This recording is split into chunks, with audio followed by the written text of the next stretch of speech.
Belief in Sports by Alejandro Basaya III. In a study in a growth mindset and a fixed mindset, Brasino 2012 stated that prior to confidence, a person must have a growth mindset outlook. A growth mindset allows a person to believe that he or she can learn anything over time if the right measures are taken to uptake the task. Conversely, Brasino 2012 also determined that a person with a fixed mindset would only be able to accomplish goals if they fit within their natural talent range.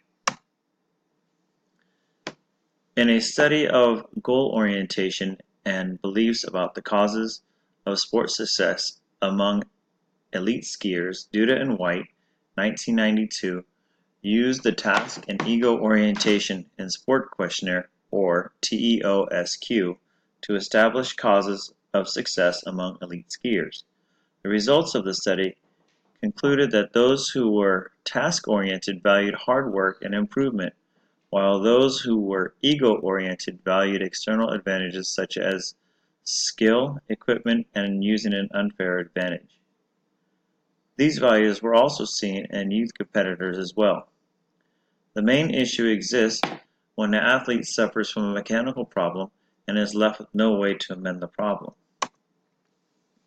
In a study of mindset of stress, Crum, Savoy, and Egler 2013 reviewed growth and fixed mindsets and how the mindset can be altered to deliver positive attributes toward stress.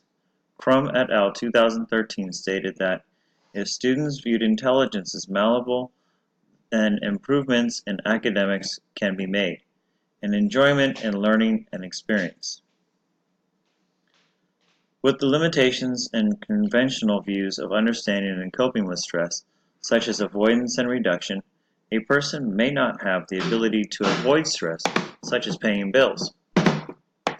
Coping presents a compounding problem because the person experiencing the stress may also understand that there is no problem to solve.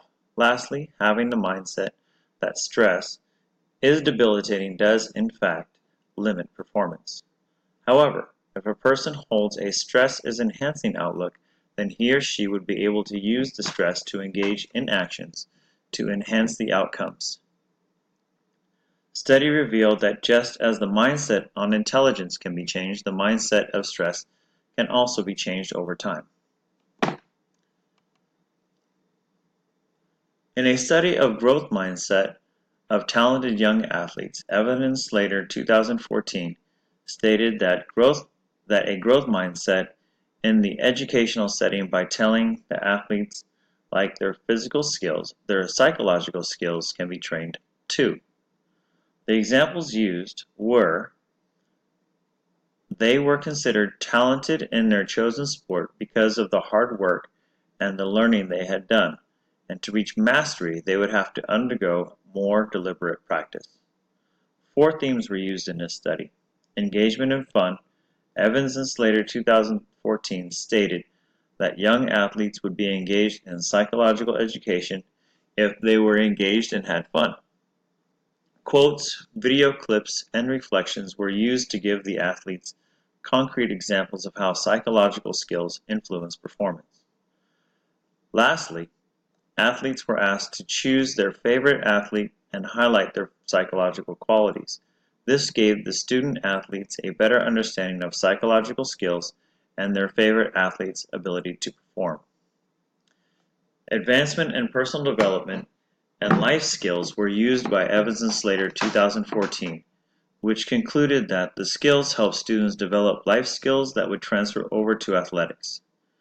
By using problem solving with more abstract thinking, collaboration, by discussing psychological concepts to improve communication and teamwork skills, and a pre-performance routine was also devised by each athlete to help them avoid distractions. The preparation theme was used by Evans and Slater 2014 to visit the host school, procure any study site, and athletic fields contact key personnel and distribute information and plan their study sessions by developing a framework out of the Youth Sport Consulting Model, or YSCM.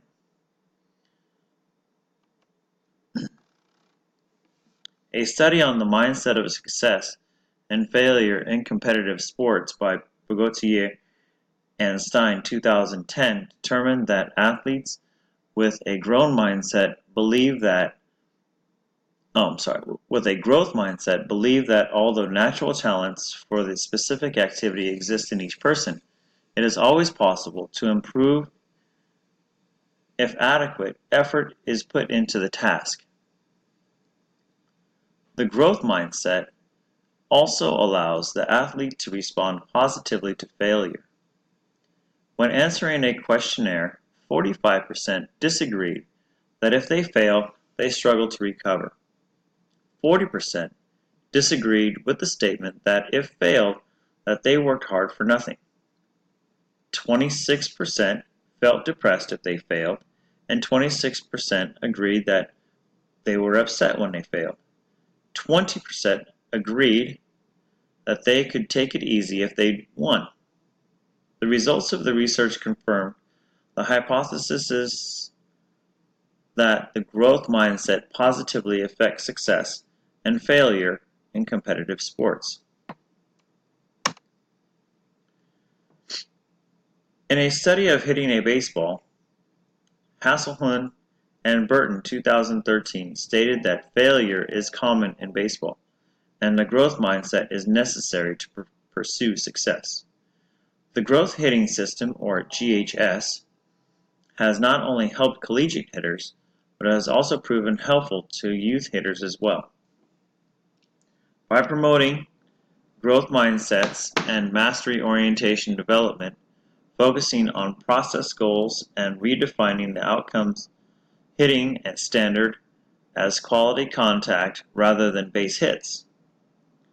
Using this format, alignment of traditional baseball drills with framework of sports psychology provided practical applications to create an environment for maximizing athletic potential.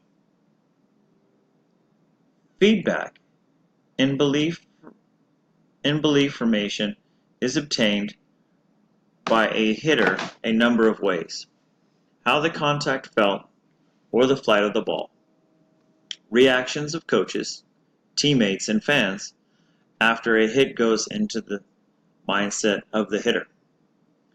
These two types of feedback are termed knowledge of results, gained from seeing the ball in the air, and knowledge of performance, which a hitter gains from coaches, teammates, and fans. However, too much feedback may inhibit a hitter's ability to learn over time. The GHS is designed to teach hitters to evaluate the swing based on contact, to reduce dependence on feedback from others, and become their own hitting coach. The GHS establishes new goal-setting parameters as a motivational tool, gives athletes a purpose and direction for establishing a standard for measuring personal success. Focusing on aspects that the athlete can control raises intrinsic motivation and therefore enhances confidence. When hitters understand that the quality of contact leads to consistent statistical performance, the goal to make the best possible contact on every pitch becomes the norm. So the development of mental skills are just as important as developing performance skills. The GHS gives hitters a framework to develop a sound strategy-based mental plan to make adjustments for creating quality contact. The GHS established a grading system for contact, 1 being poor contact and 3 being optimal contact. This allows the hitter to make adjustments based on contact. The growth hitting system, or GHS, is taught in 3 phases: education, acquisition, and implementation.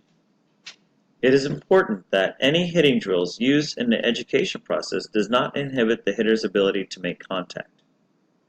The acquisition phase focuses on rewards for average and optimal contact rates. The acquisition phase also aims at having hitters identify the different aspects of the swing to make optimal contact. The implementation phase combines the education and acquisition phase to adequate motor skills and pitch mental plans. In conclusion, there are insurmountable reasons to why a growth mindset would be beneficial to everyone. And just like a growth mindset can be advantageous in learning and advancing, it can also be taught to people with a fixed mindset. Within the mind, nothing is set in stone.